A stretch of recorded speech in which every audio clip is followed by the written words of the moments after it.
Alrighty, everybody, welcome back to another live stream here on the channel. Hopefully everybody's having a fantastic Monday so far. Let's see who we have in the chat today. We have Caden, Storm, Dakota, Brian, as well as Indiana, Misty, Phoenix.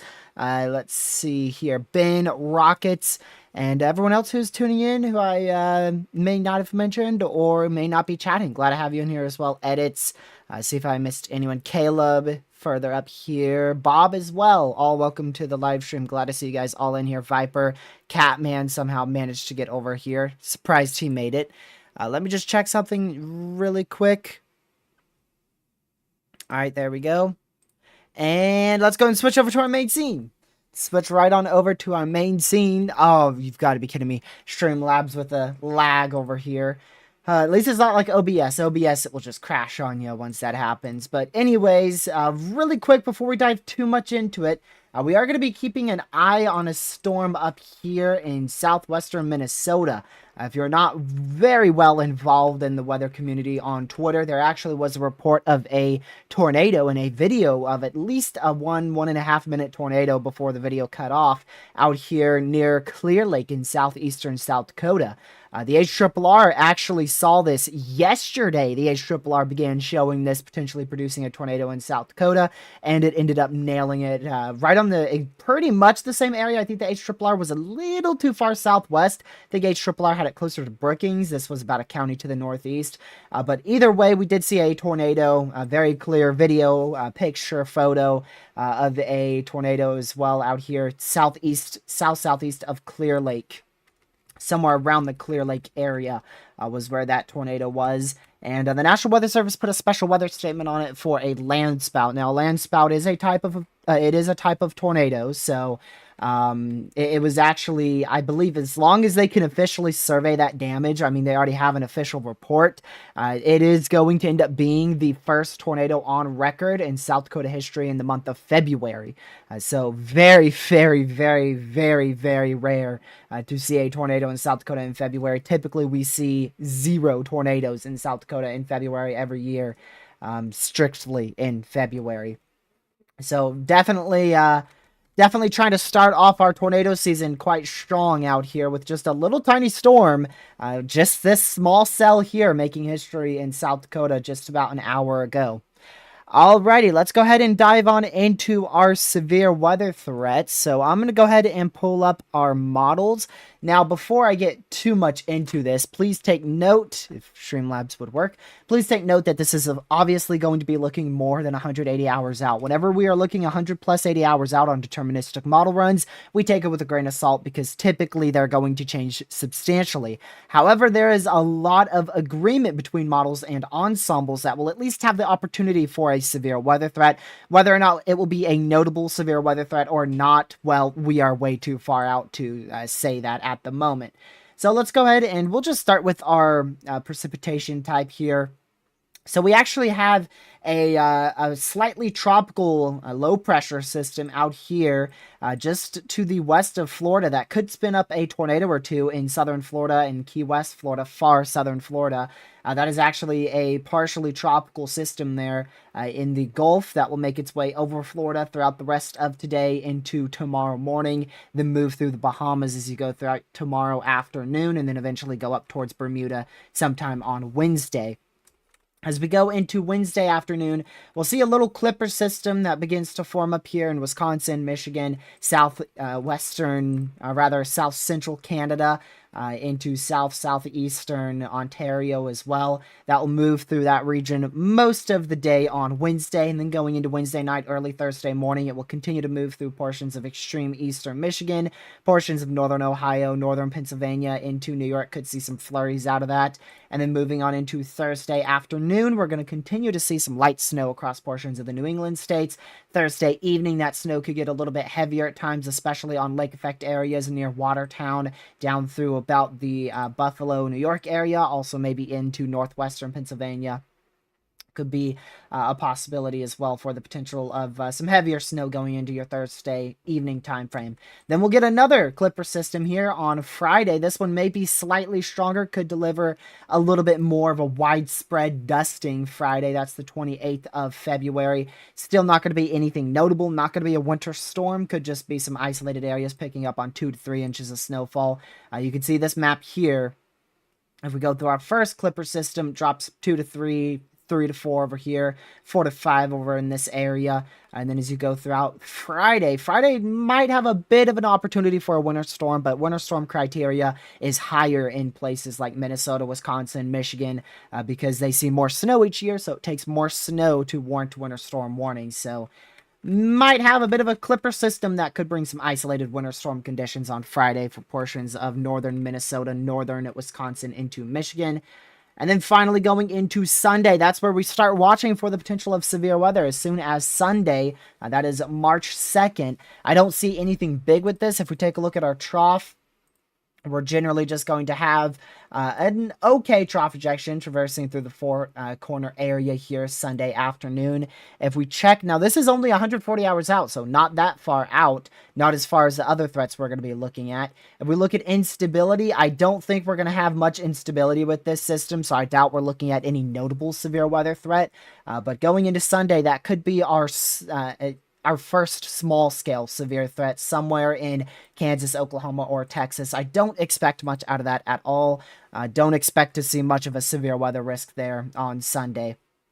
And then going into Sunday night, you can see just a broad area of supercell composite. Again, this is a deterministic. If we go back a run, you can see it still keeps that broad area of supercell composite, and it is not significant. It was a little bit better yesterday, but generally we're just looking at a small-scale severe threat going into Sunday, and we'll keep an eye on that. I think the SPC did mention the potential for a couple of storms, maybe a severe storm, or somewhere right around there. I'll go read the text that they've said. So this is from March 2nd. I go read the SPC for March 2nd. That's Sunday. So they have said by Sunday into Monday, sufficient moisture recovery will be possible across the Gulf and inland across portions of the southern plains and southeastern United States. This may result in the potential for a few thunderstorms and perhaps a couple strong to severe storms. However, at this time, the potential does not appear to be high enough to warrant a severe weather probability for either of these days, which is Sunday and Monday. So at the moment, you've got potential is just too low for the moment. We could see a slight risk or a marginal risk introduced later on, but at the moment, not enough organized severe weather potential to warrant a slight risk on their day 4 or 5 outlook. Going into Monday, that could also continue, as I just mentioned there, that the SPC was talking about. Still very minimal severe threat. Doesn't look like anything notable. It will be a pretty good trough ejection. In terms of just allowing for some flow and wind shear in the south central plains. But it's not going to be a very well negatively tilted trough, so it won't be able to pull up sufficient amount of instability to probably promote much of a threat for any significant severe weather activity. And this is what we have really been watching on our models and ensembles over the last about 5 days or so. It appeared on our ensembles about 5 days ago, almost 300 some hours out. So now this is about 220 hours out. And this has definitely changed. It is a deterministic, so it's going to change a lot more than what we're looking at right now.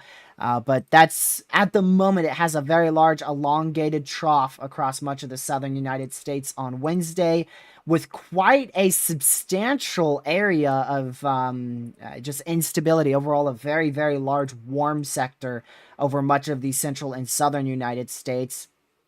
Now, at the moment, not a lot of model runs other than the GFS are confident in a huge amount of instability going that far north, which is why if you look on the thumbnail, I don't think I have orange into Illinois or Missouri, because I doubt we're going to see something that substantial. If we look, here's just the model run from a couple hours ago, and you can see how much more different that is. So I think this will be an area for severe weather potential further on the southern side of what the 18Z GFS is showing. But either way, that's a very large warm sector there. You can see the supercell composite. That is definitely probably the more aggressive, if not the most aggressive run we've seen from the GFS. And then going into, wow, going into the overnight hours, is that like a very strong line? Yeah, it does show quite the line moving through southern portions of the U.S. So pretty interesting there, but of course we don't want to pay close attention to the exact specifics of this severe threat, but generally, in my opinion, this is a little bit too far north. If we go to our ensembles, which are typically more accurate, this is your probability of around 1,000 instability, and you can see it's really focused over portions of southeastern Oklahoma, eastern Texas, most of Louisiana, southern Arkansas, and western and central Mississippi going into Wednesday. If we pull that back a little bit here, you can see Tuesday, we may have a severe threat slightly more to the west of those locations, but generally we're looking at just a very far southern threat for severe weather going into around, I'm trying to think here. So that small scale threat Sunday, that's going to probably be March 2nd, March 3rd. But then our more widespread potential for severe weather is probably going to be between the 4th and the 6th time frame of March. So we'll keep an eye on that, see how our ensembles and model runs trend. If we look at our ensembles, 500 millibar wind speeds, this is definitely a signal for severe weather here. It is not, well, we are going into tornado season, so I will say it is a little bit more common now that we see a signal like this compared to the time frames of, December, January, and February. So this is a little bit more common now, but it is still a pretty good signal here. This is about 210 hours out. And you can see it is definitely very obvious that the ensembles are extremely, extremely confident in the potential for a trough ejection to enter portions of the southern U.S. Now, whether or not that causes significant severe weather or any notable severe weather, that's going to be something we have to determine when we get closer. But generally, we're getting into tornado season, so whenever we have a good, solid neutral to negatively tilted trough, it's going to have the opportunity for severe weather, but we'll just keep a very close eye on it. If we look at our ensembles, you can see the different scenarios for instability. Pretty much every last one of them. I know you're not zoomed out, so you can't see all of them, but there's like 18 out of 20 ensembles show a decent warm sector of 500 to 1,000 instability across portions of the southern U.S. So definitely going to keep a very close eye on it to see how it trends over the next couple days. This is your newest 18Z GFS ensemble, and you can see it is actually actively uptrending right now. So our newest ensemble data that just came in shows this a little bit more on the negatively tilt side. It also increased the yellow colors a little bit more over eastern Texas into Louisiana. So we'll definitely need to keep an eye on that area. That's going to be the area to watch. And of course, like I mentioned, probably not going to see a huge open warm sector like the 18Z GFS shows. So in my opinion, I'm really going to be watching more of the southern US at the moment until confidence increases in a larger warm sector forming with this threat. Regardless, we're going to have a large system enter the US. It doesn't matter if we get a positively tilted, neutral tilted, negative tilt trough. That's going to matter in the sense of severe weather and the magnitude of the system. But either way, we're going to end up with the threat for snow on the extreme northern side and a large area of just overall heavy rain across much of the southern and southeastern United States going into Wednesday and Thursday next week. That's not this upcoming week, tomorrow and 2 days away, rather next week going into March. But like I mentioned, it doesn't matter how our trough moves over the Rockies there. We're going to end up with the threat for very heavy rain on the southern tier and the threat for heavy snow on the northern tier of this system here. The CPC's already highlighted a large area for rain. Now, in terms of severe weather, it's going to matter a bunch. It will matter a lot. Because obviously, like we've gone over before, if you have a neutral tilted trough, it's going to be a much more substantial severe weather threat, especially in tornado season. But, I mean, give me a moment. Okay. But, I mean, either way, we're going to just see if this... which way this trends. I thought I had a sneeze, but it ended up leaving. So I was getting ready to mute my mic. So we're definitely going to get a trough. That's why I said it really doesn't matter which way this trends, because either way we're getting a trough ejection, which is going to allow for a large system to enter the US. But in terms of the intensity of the system, you can see here, the GFS is going to vary on intensity depending on exactly how strong that trough ejection is. The stronger the trough, the stronger the system. The more negatively tilted, the stronger the storm system as well.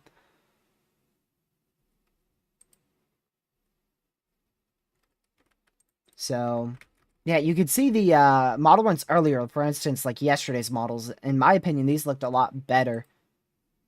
They looked a lot better and a lot more substantial for a negatively tilted trough. Today, it is trended more on the elongated side. I mean, if we look at the difference here, look at the difference between your 18Z today, your 18Z, yeah, well, shoot, yesterday was trash. I take that back. Maybe it was, okay, so it was just the 12Z model run yesterday that kind of went crazy with the severe weather potential. But then it just doesn't. Wow, it doesn't lift up any instability? I don't know about that. That type of trough is really interesting. I don't think that that's correct. Normally, a trough like that traversing over the southern US in early March is gonna cause severe weather. If we look at the 12Z for today, it's really difficult to tell. It looks more negatively tilted on this northern side, but like I said, we don't want to pay... I'm getting too specific in details. We don't want to pay too much attention to the orientation of the trough at the moment. That's going to be something we really start watching towards the 180-hour time frame. Right now, we're still 220 hours out, so we're going to keep an eye on our ensembles. That's going to be what we watch the absolute most, and let's go ahead and compare them. So if we compare our previous runs of the ensemble models here, I am going to zoom you guys out just a bit to hopefully give you, much better view there. This is your ensembles here. You can see very confident on where the trough's located, generally somewhere over the south central United States. Earlier, like really early on in these model runs, about almost 3 days ago, they were a lot weaker, but that was because we were further out, 264 hours out, as you can see on the top right corner of the screen.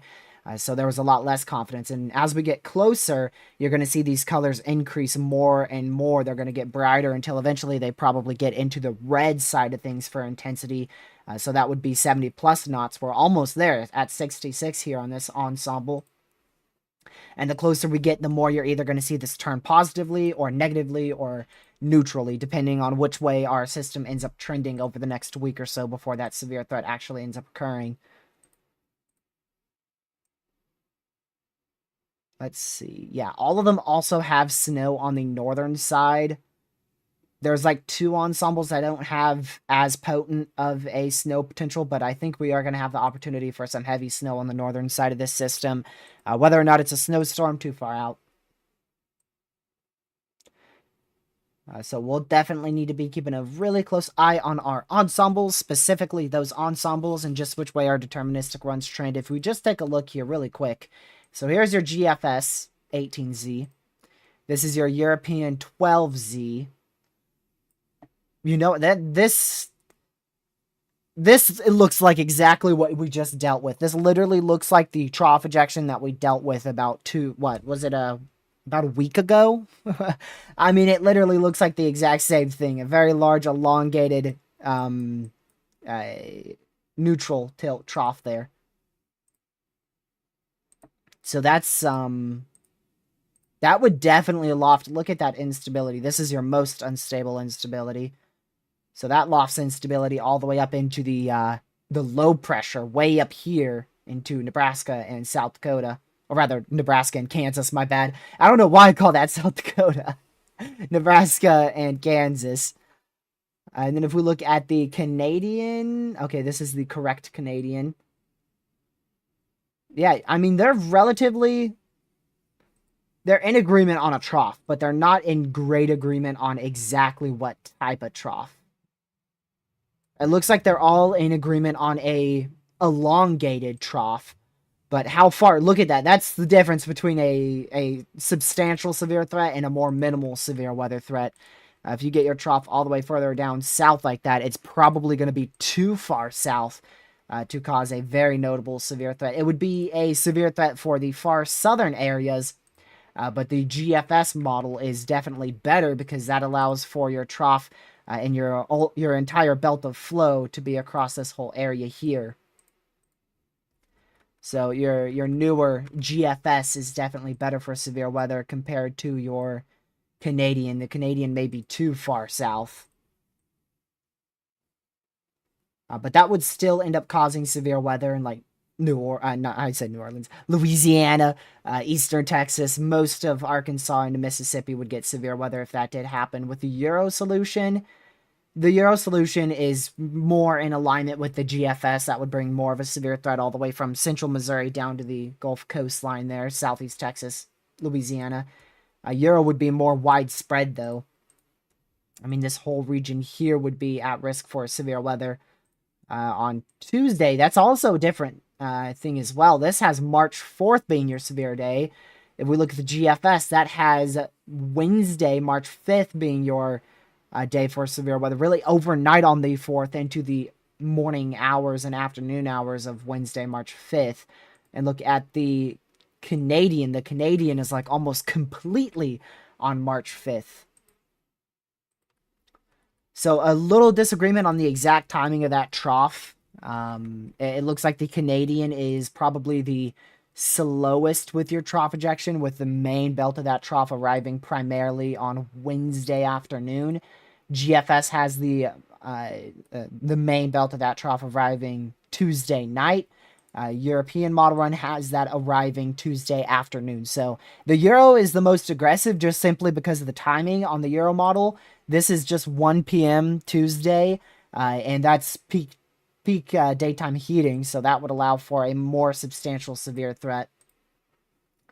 So we'll just keep an eye on it. It's still far out, but your ensembles and deterministics definitely agree that we'll have a risk for severe weather somewhere in this region going into Tuesday and Wednesday of next week, March 4th and 5th. Exactly how substantial it is, or exactly the exact time frame of it, is a little uncertain, as we just looked at there. I want to show you another thing here. This is going to be your GFS ensembles on a chart here, a bit of an easier chart to look at. So here you go. And this is what we have used quite frequently to spot severe weather threats. seen me look at this constantly over second season. And you can see we're really not looking at much of a severe threat anytime soon until the March 2nd timeframe. That's that small scale severe threat that we may see over portions of Texas, Oklahoma, and maybe southern Kansas. But you can see quite confident on that being a small scale severe weather threat, not a notable severe threat. And then as we get to the March 4th and 5th time frame, you can see the ensemble spike up quite significantly. Your ensemble spike up very notably towards the March 4th and 5th time frame there, compared to your potential small scale severe threat there on the 2nd. So definitely looking at a more or rather a higher threat for severe weather, more confidence in a severe weather threat on March 4th and 5th as opposed to March 2nd. And then also look at this. This is a little sneak peek here to a consistent severe weather pattern going into tornado season. So buckle up. If you typically see tornadoes in March, April, May, I mean, this is going to be our beginning of it right here. This threat is going to be what really kicks us off for our most likely above average tornado season. I'm not going to get too much in depth with it because I've been working a lot on research of this season. I've researched probably more than I've ever researched before on any season, more than hurricane season last year, which I researched that for like 8 hours. I'm still researching it, even though, what was it, yesterday or the day before that, I told you guys that I was finished with the graphics and everything. I did finish with the graphics. I made some small adjustments, but then I added on even more things. I keep researching it because why not? You know, why not? More data, the better. Welcome to tornado season. That's all I gotta say. Holy crap! Oh my goodness!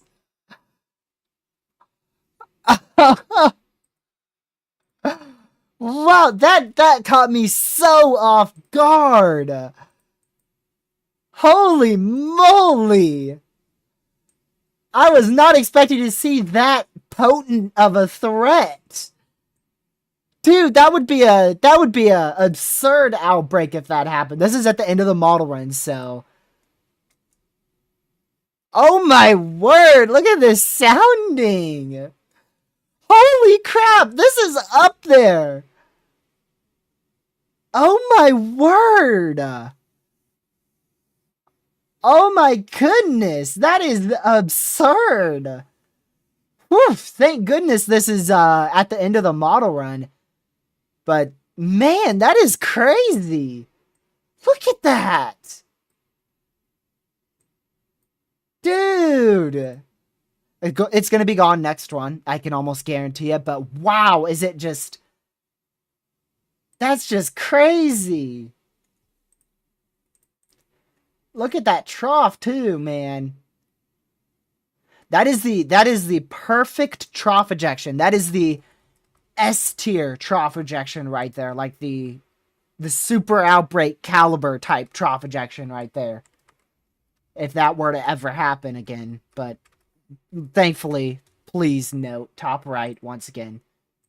384 hours out. We are not, this is not the severe threat that we were talking about in this live stream.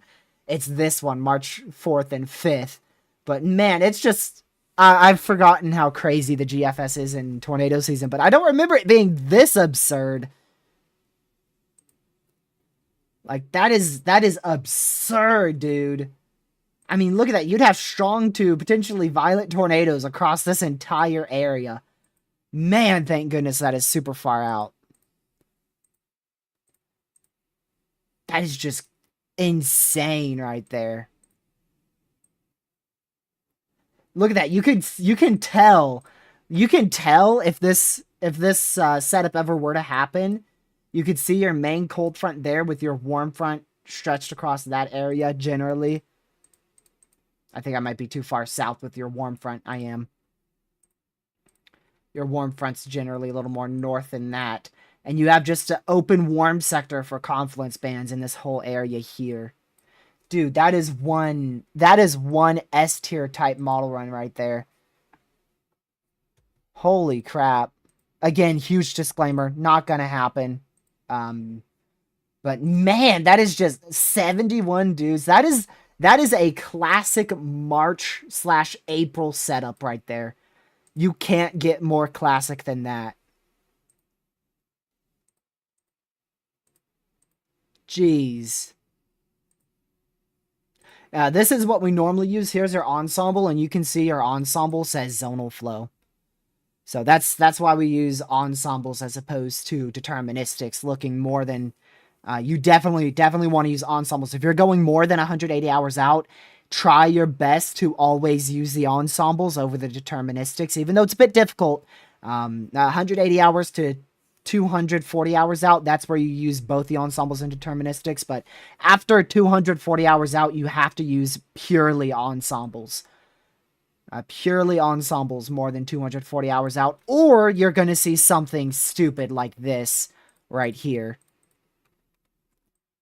That's why we don't. That's why we don't typically use deterministics more than 240 hours out. And this is 384. This is literally the end of the model run.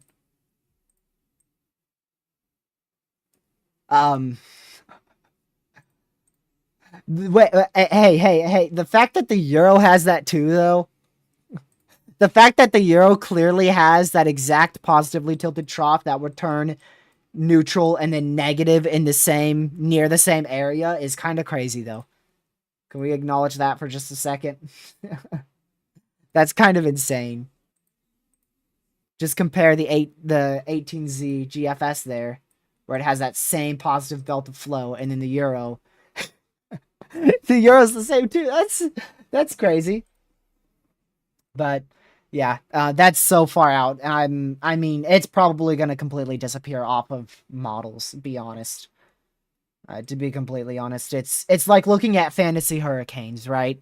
You look at them and you're like, okay, that's never gonna happen. And then once you get closer, you're like, yep, not gonna happen. Thank you, Amy, for the $2 and $5 donation. Greatly appreciated. Chicago. So for Chicago, I mean, you're gonna have some isolated rain showers Monday. Then some isolated rain showers.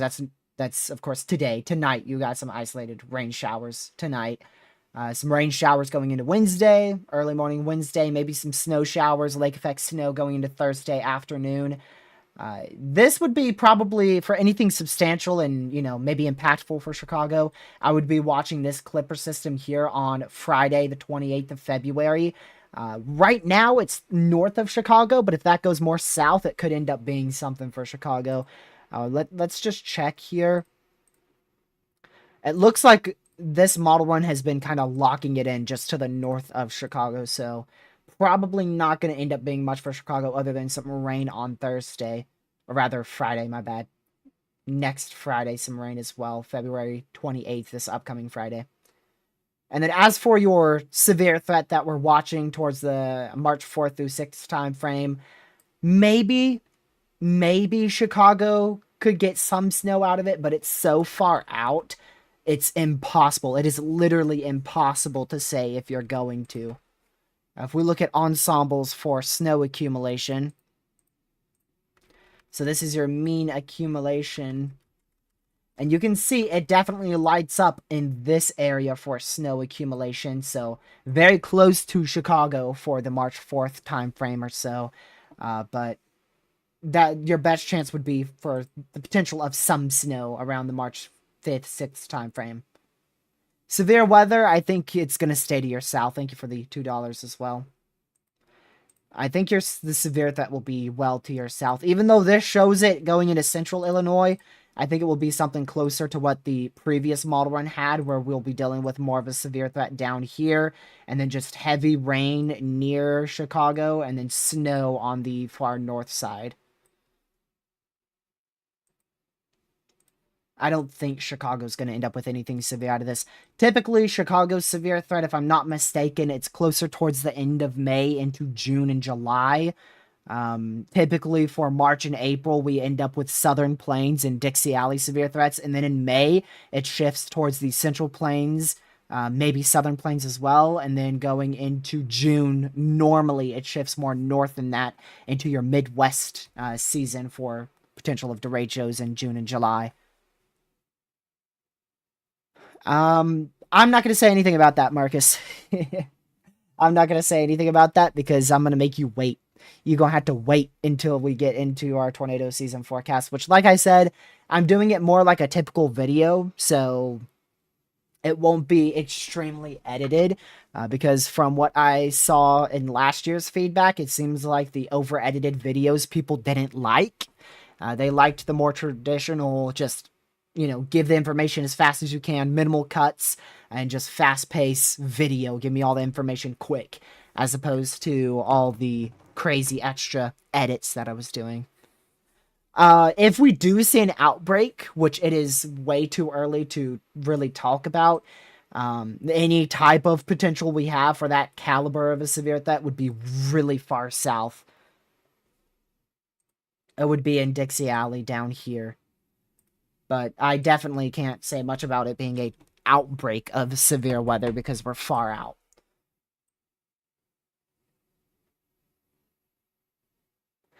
Caden, I gotta save that for the tornado forecast, man. You got to wait.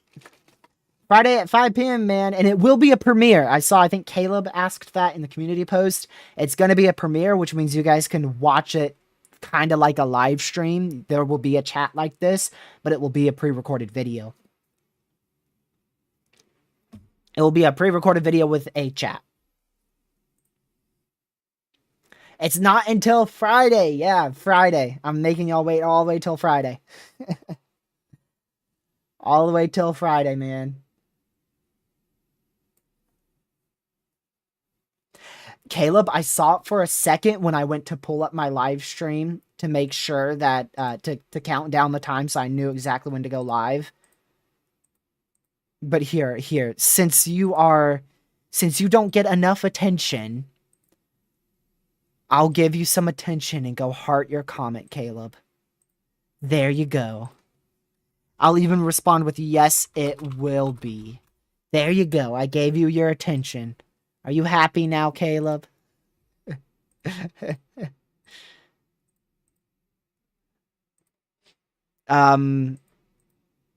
For severe weather opportunity or for tornado season, it's kind of the same thing. But for your overall season, LWX24, gotta watch Friday's video.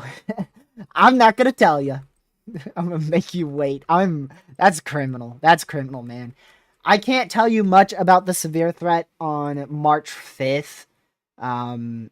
It's all going to come down to how far north that warm sector goes, which it's too far out to say for certain. I would be watching it. If you live in this area, I would keep an eye on it just in case. But the more notable threat for severe weather is definitely going to be where the thumbnail has it being, closer to Oklahoma, Arkansas, Texas, Louisiana, Mississippi. How far north do I have it going on my thumbnail?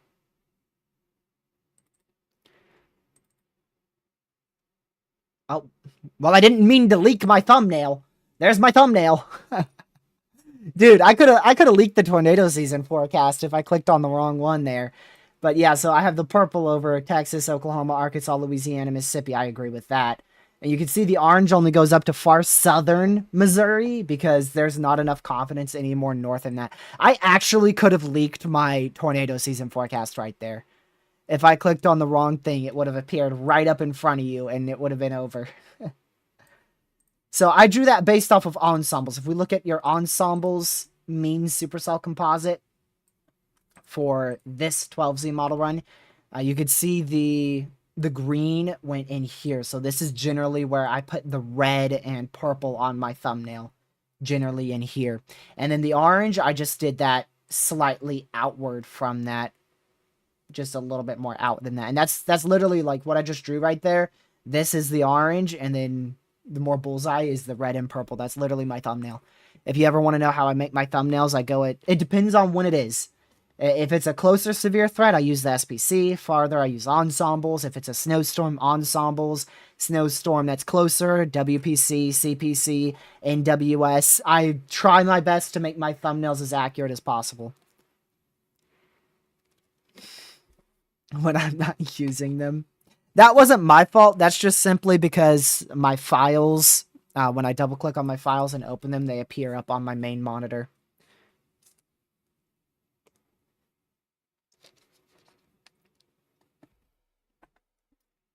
I just click on the stream without paying attention to the thumbnail. Legacy, that's what takes forever to make.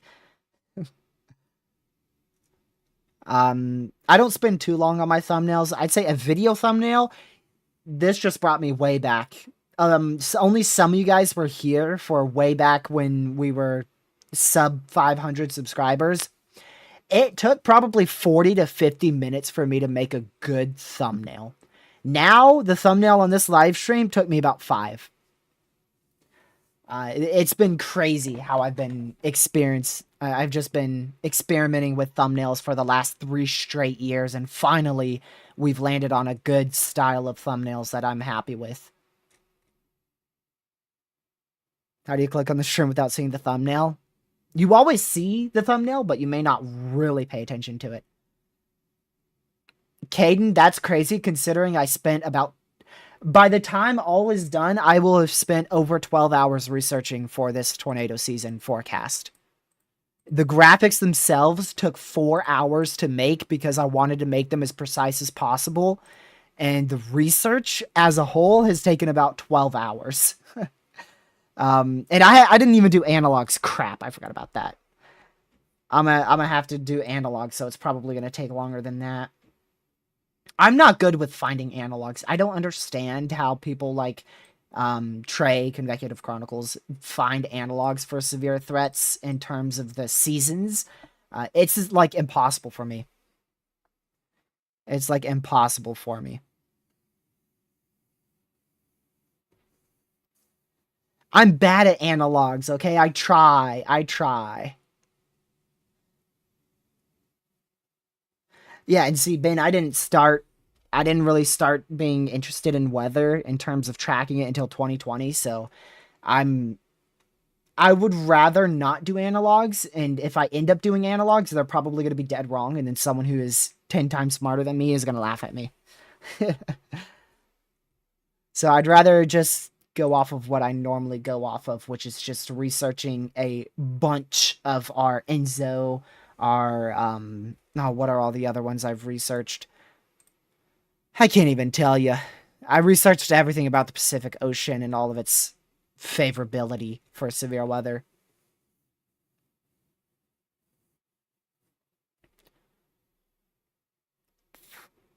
Let's see here. Yeah, I put a lot more research into the Pacific Ocean this year than last year. I'm actually very scared for tornado season because here in Palatine, Illinois, we had one last year on February 27th. Wow. It's an early threat. Well, February 27th, you got the threat for some snow. That's what you're looking at. For Illinois, it's hard to say for northern Illinois on the tornado season, but you're definitely going to want to be watching towards the end of May for sure, and all of June and all of July. You could obviously see a threat in March or sometime in early to mid-May, because I don't know exactly what the jet stream is going to look like, but your best opportunity for severe weather, from what I know, is normally June, late May, June, and July for this area in here. Even more to the northwest than that, even more towards back out in this area too. You're gonna have to wait. Misty, you're gonna have to wait. You're gonna have to wait. Gotta wait till Friday. Which I'm glad I planned it for Friday because I'm actually very busy tomorrow and Wednesday. And then Thursday, I'm gonna make the entire video and set up the premiere. I haven't made the video yet. I've just put in all the graphics and research for it. I've actually got to make the video.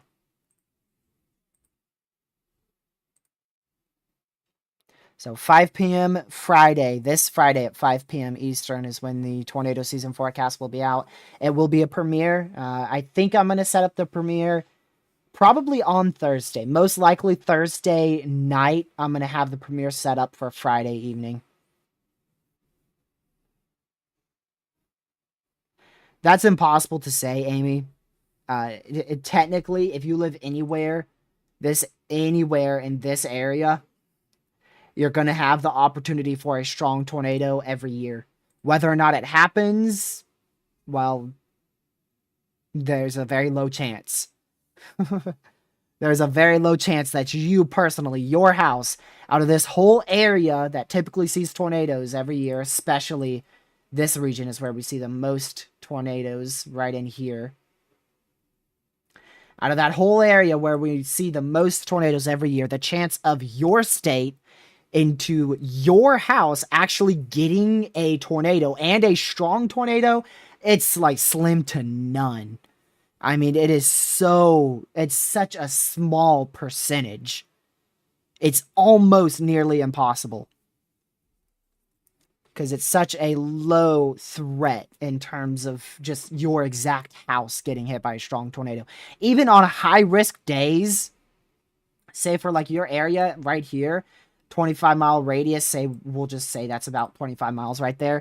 Even if that area was in a high risk, a 30 significant chance for long track, strong, violent tornadoes, there's still a 70% chance you don't see a strong tornado. Even on the high end days for severe weather, you still have a much higher chance to not be hit.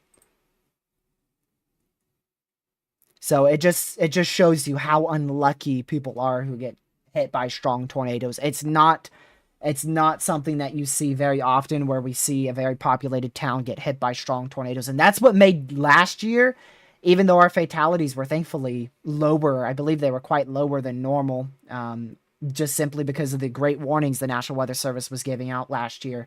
They did a great job. Our fatalities, I think, were lower than average. And just last year, we had a lot of strong tornadoes in populated areas because it was such an above average season. And that definitely felt very weird. Normally, if we're extremely unlucky, we'll end up with about 2 tornado emergencies each year. I think last year probably had 13, probably between 10 to 13 tornado emergencies. I mean, there was so many areas that got hit by strong to violent tornadoes. It was an absurd year. We're not going to have a year like 2024 for a very long time. We will not have another 2024 for a long time. It was comparable. It was comparable to 2011. The only reason that 2011 was more significant was because of the super outbreak in 2011 on April 27th. But 2024 had many high impact, high risk worthy days. We just didn't have a absurdly super outbreak type day. I mean, it was insane last year. No, Caden, on average, I looked it up. I mean, our average was like 1 to 2 Tories, and now, I think now our average is it's probably more up towards 5 now.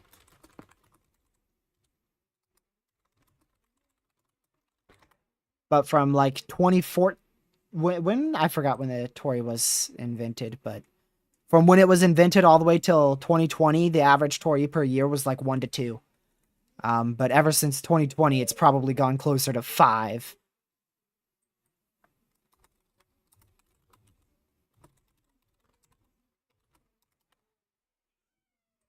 Let's see here. I want to see how many tornado emergencies happened in 2024. See if Wiki knows. I'm pretty sure we had 10 plus Tories last year. It's just, that's not a year that I've ever seen before. 1999 is when the Tory was invented. Yes, that's when we had was that for the Bridge Creek, Oklahoma? EF5, if I'm not mistaken. It was rated EF5. It was so strong that they legit invented the Tor E for that tornado. They literally issued a Tor E because it was such a strong tornado. They needed a tornado warning higher than a tornado warning. I mean, that was insane. A new entire type of warning just simply for a tornado because it was so stinking strong. That's just ridiculous. But yeah, I mean, this year I have no idea in terms of strong, violent tornadoes. That's not really something I'm good at predicting at all. I can generally predict how crazy a tornado season is going to be. Last year, my prediction video was garbage. I don't know how you guys enjoyed that. I went back and watched it, and it was garbage. This one's going to be like 10 times better. The graphics are going to be so much better, and the overall outcome of it is like 10 times better than last year. Last year's was garbage. I was trash. It was a terrible video.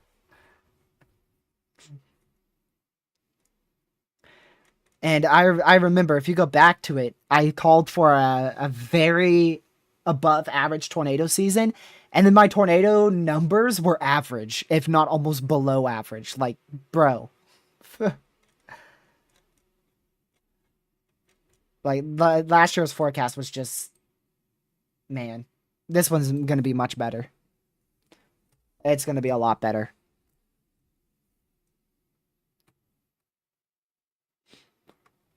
Last year, like I said, 2024, we're not going to have a year like that in a very long time. I mean, we're talking about 2 decades type ordeal. Because the only year that was above 2024 in terms of tornadoes was 2004, exactly 20 years prior. So I mean, we're not going to see a year like that for probably another 10 to 20 years.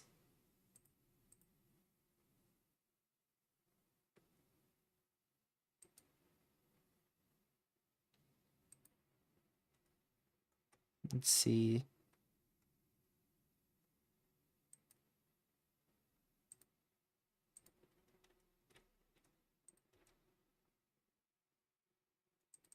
Okay.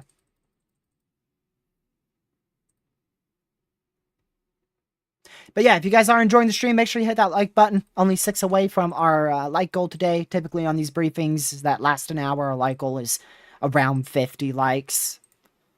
So I appreciate you guys for tuning in. If you have any more questions, go ahead and put them in the chat. I'll try to answer them.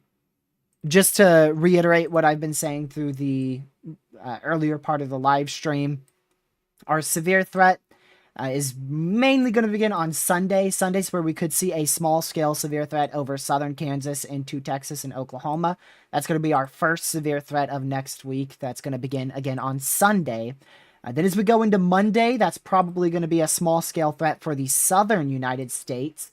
And then going into Tuesday, we should have an inactive well, actually not an inactive Tuesday, but we should have just a less active Tuesday morning. But then as we get into Tuesday evening and or Wednesday, that's when we're going to have the potential for a more widespread severe weather threat.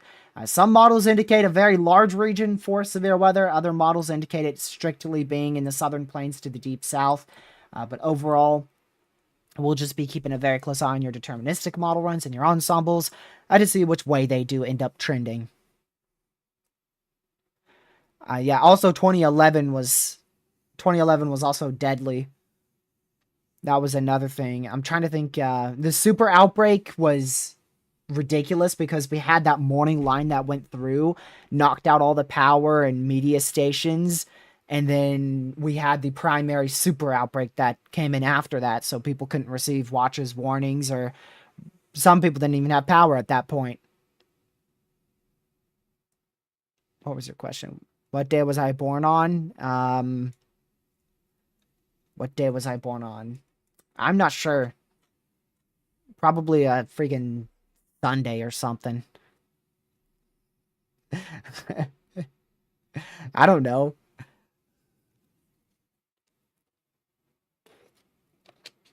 I wonder what day I was born on. I actually don't know that one.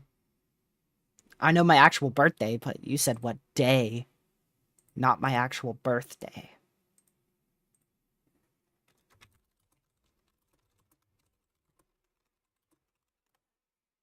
A Saturday. I was one off. Dang it. I was born on a Saturday. I was one day off. Super close. But yep. can't wait for you guys to see the tornado forecast. Hopefully I end up executing the video properly. I don't know how I could screw it up too much, but just please note it's not going to be heavily edited. I'm probably not going to make videos like that again just because they take so long to edit, as well as you guys, I mean, even though you said you loved it, I didn't like it. So I'm switching it up this year. I think you guys are too kind. I'm going to switch it up this year and see if it's better. So I'm going to make it like a normal video, but it is going to be a little bit extra edited. So it's still going to be slightly more edited, but it won't be all the crazy, music, a bunch of transitions. I'm going to have a face cam in it as well.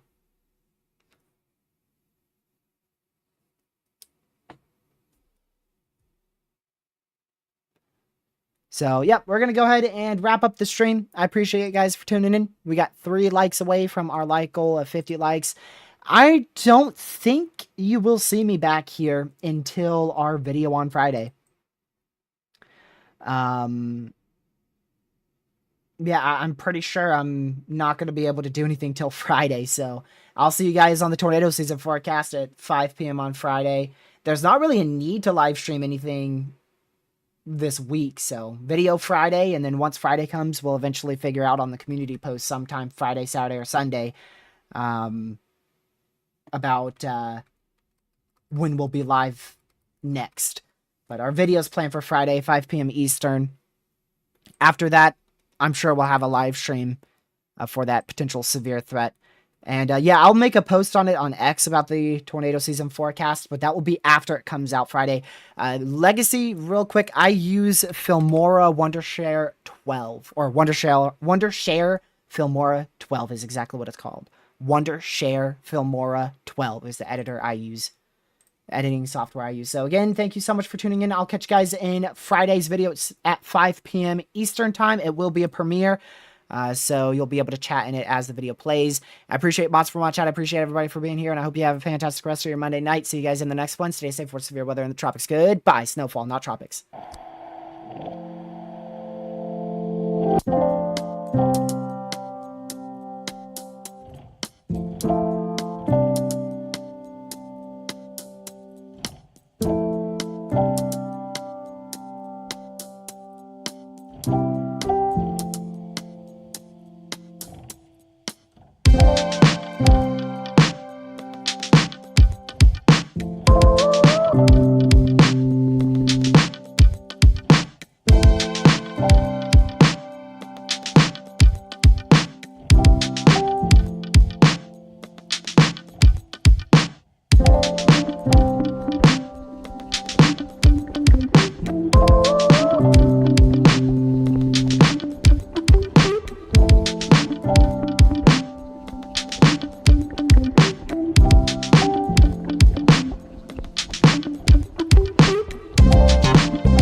stay safe, watch severe weather and the snowfall, and I'll see you guys in the next one. Good.